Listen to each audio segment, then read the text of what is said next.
Hi, welcome to the 5th episode of 3 and Out on LTTV. My name is Johnny Lombardi, and with me this week, Aron Nelson. We have a lot to talk with you this episode. A lot of baseball, a lot of basketball, and actually, we're going to get Aron's opinions on the NFL season because next week, folks, tune in for our NBA season preview extravaganza.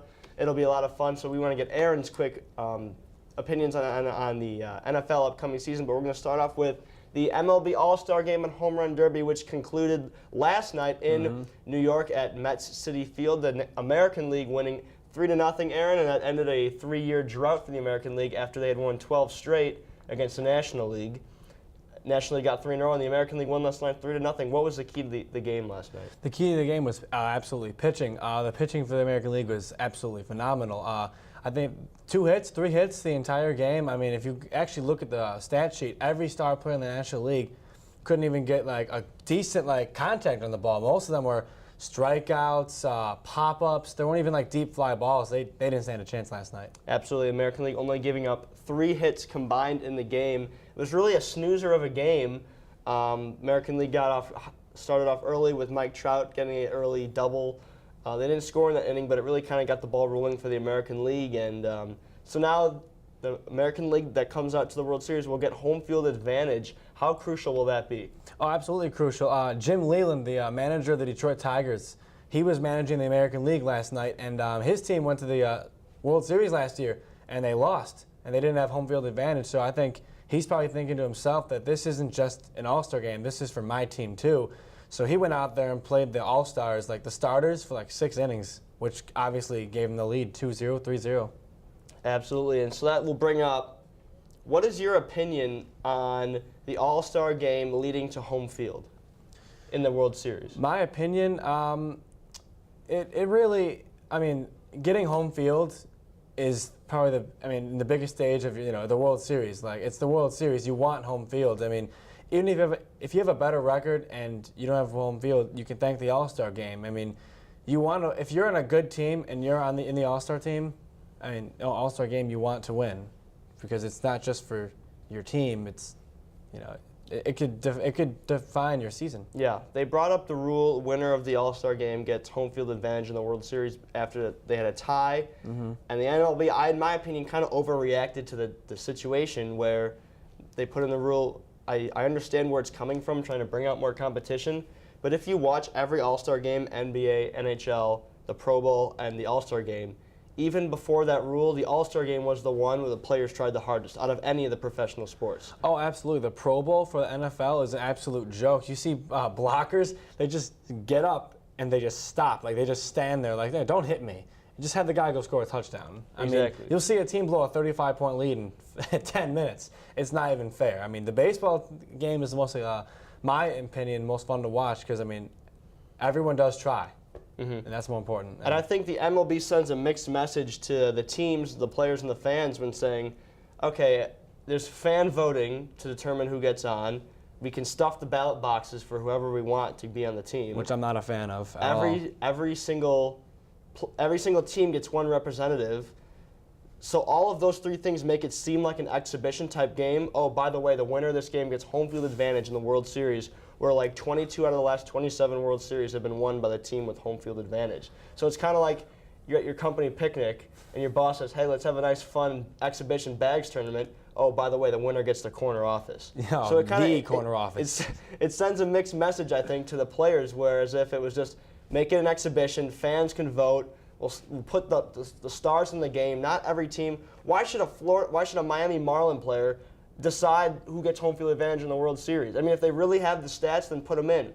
But every team getting a representative, I think, is ridiculous. You think the St. Louis Cardinals could win 120 baseball games, but a Miami Marlin drops a pop-up and the American League wins the All-Star Game, and so the American League gets home field instead of the Cardinals. I think that's just what makes the rule stupid. Oh no, the rule definitely has its its positives and negatives, and as you pointed out right there, it does have a lot of negatives, and which is 22 of the last 27, he said, something like that. Yeah, I did not know that, but that's basically saying the American League is going to win this year. The last 7 Game 7s have been won by the home team too. Yep, and thank the All-Star team for that. Yeah. Seriously, it is a big game. It is fun, but like you said, oh, let's go out there and play for fun, but Oh, the winner of the World Series. It's just a mix. It's just a mixed message where it's inconsistent. Where the NBA All-Star Game means nothing. It doesn't. Every team does not get a representative, and they just go out and play it like an exhibition. It's for the fans. That's entertainment. It's entertainment. It's not supposed to be a statistical game that affects the outcome of the playoffs. You know, kids want to go out there and watch LeBron and Blake Griffin, you know, dunk the ball, or just stuff like that. Not think in the last minute. Could you imagine in the NBA, if the Miami Heat last season, would they win 66 games? Yeah. And a Charlotte Bobcat misses a floater at the buzzer at the NBA All-Star Game, so the San Antonio Spurs get home court advantage for the NBA Finals. You know how crazy that would be? Oh, absolutely. It's the if same it was like concept. from 2 feet out, Yeah. if it was something like that, I mean, then you could basically, you could thank that player who missed it. I mean, Exactly. a lot of controversy.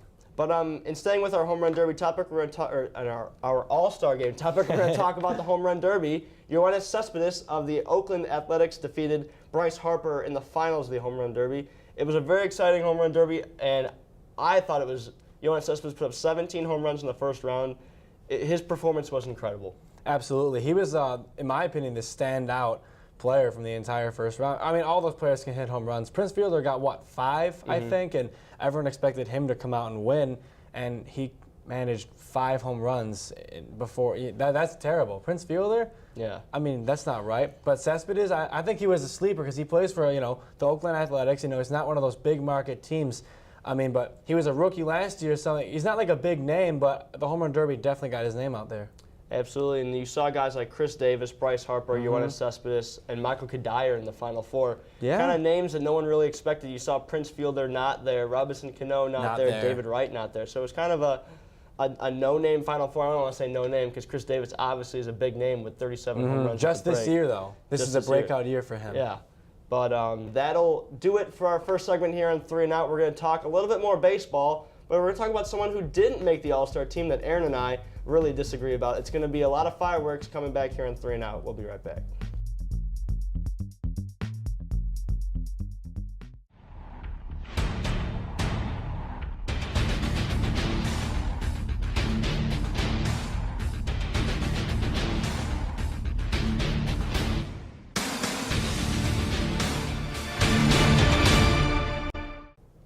Hi, welcome back to 3 and Out here on LTTV. Johnny Lombardi alongside me, Aron Nelson. We just finished up talking about the Major League Baseball All-Star Game. Now we're going to shift to somebody who didn't make the All-Star team, which brought on a lot of controversy. New Cuban Los Angeles Dodgers player, number 66, Yasiel Puig, had an unbelievable month, and a lot of people were thinking that his unbelievable month and his stardom in the Major League Baseball would put him in the All-Star Game. MLB older guys really didn't think Puig should be in there because they wanted him to prove himself. But in my opinion, I think Puig should have been an All-Star.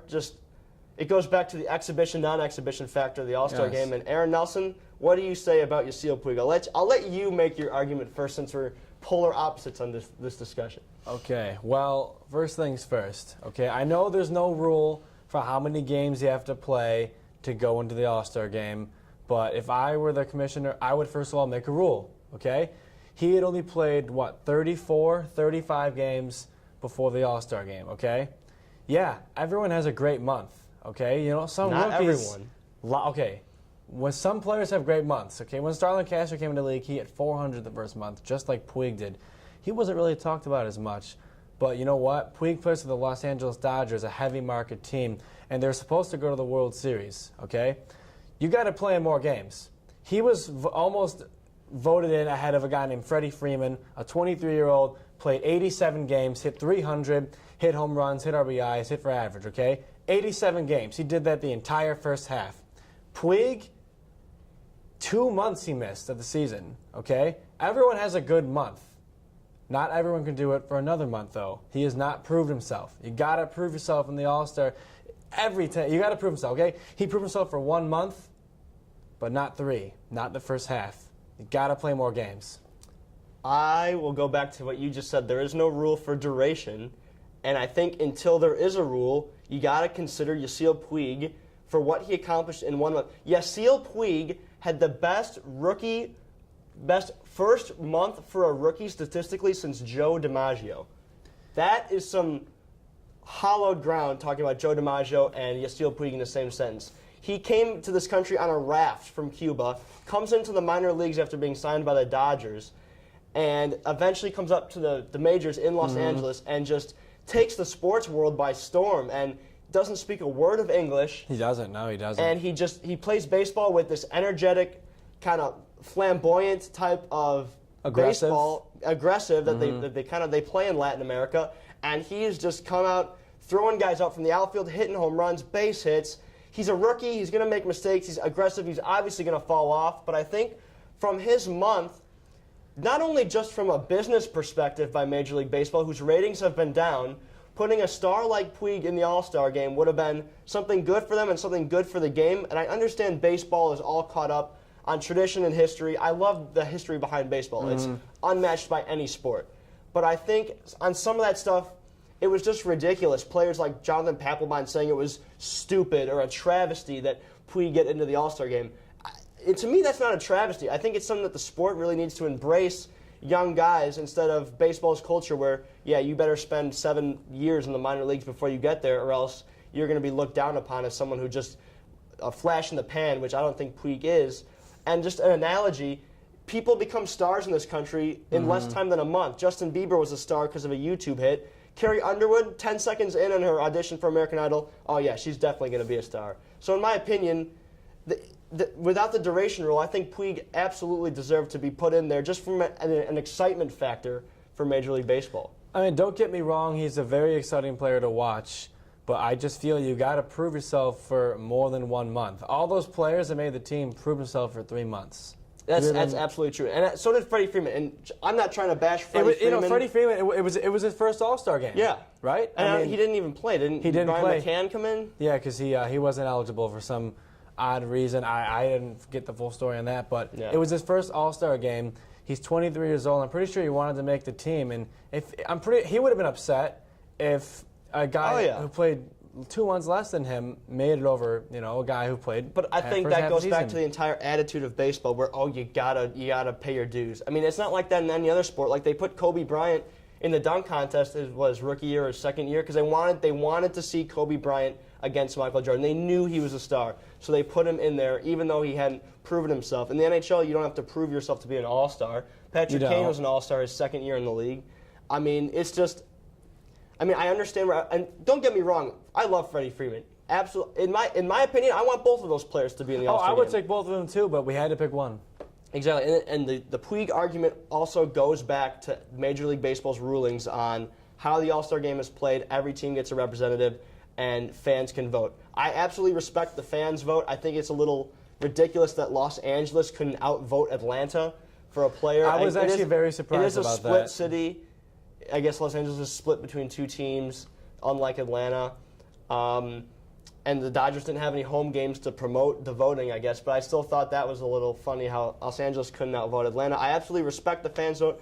Fans voted for Freddie Freeman. Absolutely, he should be in. But I just think Yasiel Puig, from a business decision for baseball to get more viewers and just get some buzz behind the game, Yasiel Puig would have been a good option. He maybe not even a starter. Have him on the bench. Put him in for an inning in the 8th or 9th inning. Just have him on the roster? Exactly. I'm not saying he should have been a starter. Absolutely not. But have him on the roster.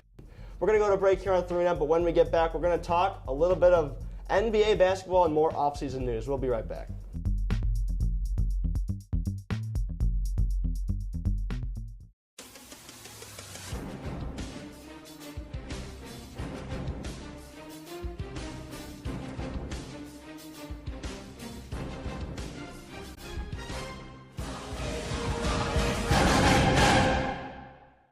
Hi, welcome back to 3 and Out here on LTTV. Johnny Lombardi alongside me, Aron Nelson. We're going to talk a little bit of hardwood basketball here as NBA offseason kind of winding down a little bit. Still time for teams to make a move, but a lot of big moves have been done. Last week we had Connor Onion on here talking a lot of basketball. What is your take on the Dwight Howard signing? Houston, they just paid $26 million for Omer Asik, the ex-Bull. But Dwight Howard signing on that Houston Rockets team, they're a young team. They're going to be quick, fast. They struggle on defense, so adding Dwight Howard just enhances them. They have a better center. He's better defensively. He can rebound the ball. I mean, Houston Rockets, they were the #1 scoring team in the league last year. Adding Dwight Howard only makes them better. So what do you take how will Howard help the Rockets defensively? Because they were an 8 seed last year. How can he help them improve up the standings? Well, they gave up a lot of layups. I mean, teams would drive in on them all the time. Ashik is only one player. He can't cover both sides of the rim. Houston gave up like 105 points per game, and they scored like 108. I mean, their offense is fine. Dwight Howard, though, big, long arms. No one's going to want to drive in on him at all. Everyone's going to take floaters, and not everyone makes a floater. A layup is much easier to make than a floater from 10, 15 feet out. Houston is going to be a lot better defensively. Their offense maybe might take a hit because Dwight Howard can't really hit free throws that well. But defensively, Houston, that's all their problems were. Defense. Offense is fine. Howard makes him a 3 seed. So with Howard moving to Houston, that leaves a vacancy in Los Angeles and the Lakers. Obviously, a lot of things went wrong with the Lakers last season. The Lakers officially said today that they're interested in going after LeBron James and Carmelo Anthony in the 2014 offseason. I think that's absolute garbage. You heard it here. Not a chance that LeBron James goes to Los Angeles. Not a chance. LeBron, 50-50, to be honestly. LeBron James playing in L.A., L.A. builds teams around players just like that. Carmelo Anthony is a much better chance of going to L.A. He's going to want to leave New York. New York has no cap space. They just lost to Indiana. He's won 2 playoff series in his 10 years, I think Carmelo Anthony has. L.A., well, perfect fit for him. I think that L.A. to LeBron is just absolutely ridiculous. LeBron is leaving a state with no sales tax or no state tax on his salary, moving to California with one of the biggest taxes on his salary, having to play along with Kobe, win championships, which would only give Kobe more championships. LeBron's trying to surpass Kobe. And Kobe's not. I think Kobe Bryant's a turnoff for LeBron James. I honestly think he's a turnoff. They both can't share the ball. Look, Kobe Bryant can't share the ball. LeBron is a better passer than Kobe. LeBron's one of the best passers in the game. Yes, best he is. distributors. Facilitates the floor. Kobe Bryant, though, he's not going to want to give the ball up. In No, Kobe Bryant's mind, he is still the best player in the NBA. In his mind. In his mind, I yes. think that's why LeBron James with Kobe is an awful fit, at least for LeBron James. And the Lakers are going to have to completely rebuild after this season when I think they're going to be atrocious. They will. This year is going to be awful for the Los Angeles Lakers. They basically saying, that came out today, they're going to go after LeBron and Carmelo. But because they said that, that's basically wiping off this entire season. They're going to get rid of guys, and they're going to try to get in that lottery, I think, for the draft, too. And they showed a projection for their starting lineup last night on ESPN. Pau Gasol, well-known name, Steve Nash, everyone knows his name. Chris Kaman, Jody Meeks. Who is that? Crickets. Seriously, if there were crickets, they'd be going off. Yeah. Their starting lineup does not look like a Lakers starting lineup in the past 50 years. L.A., the Lakers have always been good. They've always had well-known players. And you can go way back. Wilt Chamberlain, Kareem Abdul-Jabbar, Magic Johnson. Kobe, James Worthy, Kobe O'Neal. Bryant, Shaquille O'Neal. When you hear Jody Meeks, Chris Kaman, don't get me wrong, they're fine players, but they're not Laker players. Mm-hmm. And then the Carmelo to Kobe with Kobe in Los Angeles, I think that would work better than LeBron. They both like to hog the ball, so that's where I think that kind of doesn't really work out. But I think a lot more likely that Carmelo goes to Los Angeles than LeBron James does. Next thing we want to talk about, what other free agent moves were made that you really liked from other teams? Maybe under-the-radar moves. Under the radar? Well, I'll go with the hometown Chicago Bulls. Mike Dunleavy Jr., okay? 2 years ago, we had Kyle Korver, okay? He could shoot threes. That's all he did. Dunleavy Jr. can set screens, pick and pop shooter from anywhere on the court. Shoots 42% in threes. He's a great pickup. Only $6 million, 2 years.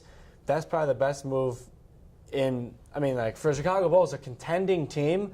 Dunleavy took a pay cut to join the Chicago Bulls. 2 years, $6 million is a steal for us. Absolutely. And we're going to go now to Aron Nelson's top 8 for each conference, Eastern Conference and Western Conference. We asked Connor Onion it last week, so now we're going to ask you. Okay. Who do you like 1 through 8 seeding from the Eastern and Western Conference for the playoffs for the 2014 NBA Finals? All right. Well, I'll start with the Eastern Conference. I think the Eastern Conference is going to go Chicago, Miami, Brooklyn, Indiana, New York, Washington, Boston, I think, might creep in there because they didn't get a horrible. I mean, they get okay. It was not a good deal for them between the Brooklyn Nets and the Boston Celtics, but the Celtics are just still a solid defensive team, and my 8th seed is going to be Cleveland. What about your Western Conference? My Western Conference, number 1, Oklahoma City Thunder. Westbrook is going to come back 1 seed by far. They're young. They could run up and down the court over, San Antonio. 2 seed, I'm going to go with San Antonio, actually. They went to the NBA Finals. They signed Marco Bellinelli from the Bulls. Great pickup. 3 seed, Golden State. 4 seed, Los Angeles Clippers. Golden State. Golden State, you're a big fan of Golden State. I have them winning the division. My 5 seed is going to be Portland. 6 seed will be Memphis. I think, they lost a coach, but they're still that deep team, deep bench, solid core. They're going to go maybe 2 or 3 rounds into the playoffs. My 7th seed is going to be the Houston Rockets. I'm putting them at the 7th seed because, 1, they're young, they're inexperienced. They finally made the playoffs with this core. Dwight Howard's going to help, but, their coaches, their whole team's inexperienced. Everyone except Howard is They got to develop the chemistry. Got to develop. You saw the Lakers this past year, no chemistry. And then the 8th seed is going to be the Utah Jazz. They're going to make it over the Los Angeles Lakers. An interesting team that you put in there, Portland at the 5 seed. I like Portland.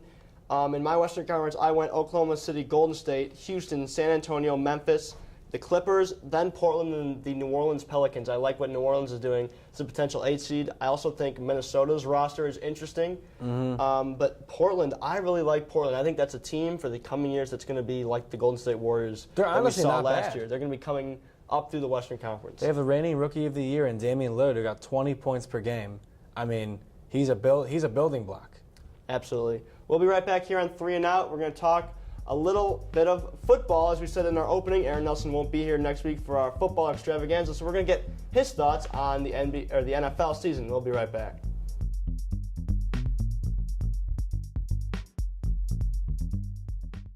To order a DVD copy of any LTTV program, call us at 708-579-6407 or log on to our website at lttvonline.com.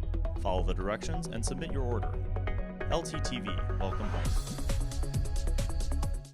Hi, welcome back here to 3 and Out on LTTV. Our last segment of the episode, I'm Johnny Lombardi, with me, Aron Nelson. We're going to talk a little bit of NFL preview here. You see down on our desk, Peyton Manning, the Denver Broncos, had a spectacular year last year in the AFC, but came up just short against the Baltimore Ravens, who went on to defeat the San Francisco 49ers in the Super Bowl. So, Aron, who do you see for each NFL division and wild card going into the playoffs this upcoming season, and tell us why? All right. Well, I'll start with the NFC.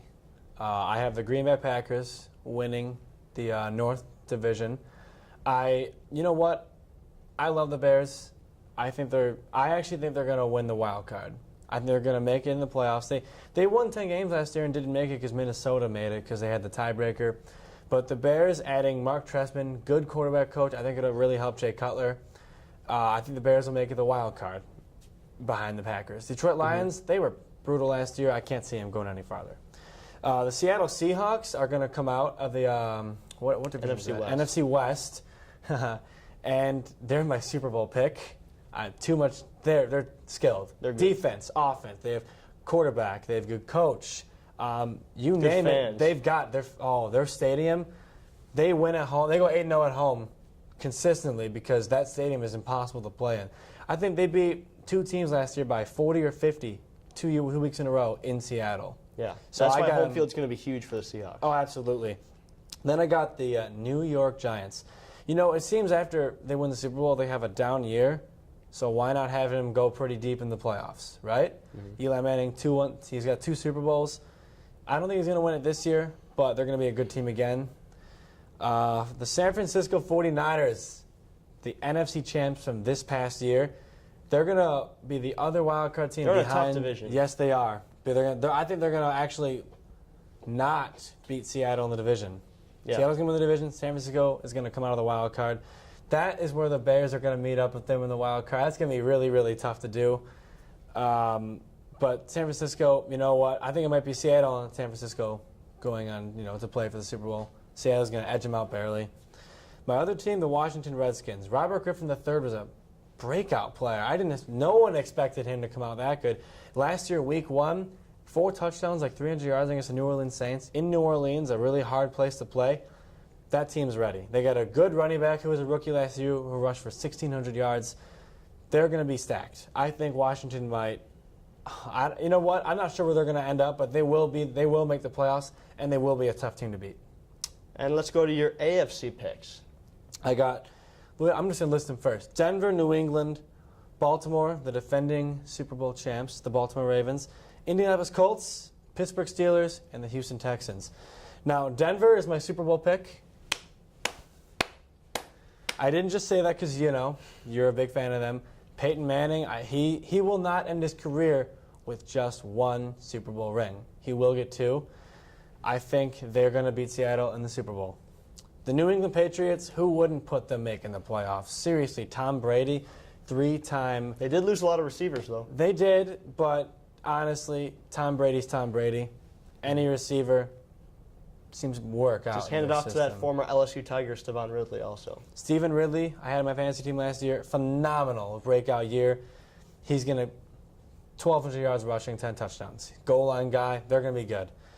Baltimore Ravens, I don't think they're going to win the Super Bowl, but they're going to make the playoffs, maybe win 1 or 2 games. But that defense is still ramped up. They lost Ray Lewis, but, they have a young replacement who's going to take his spot. And Baltimore, as always, good defensively. Defense wins championships. Mm-hmm.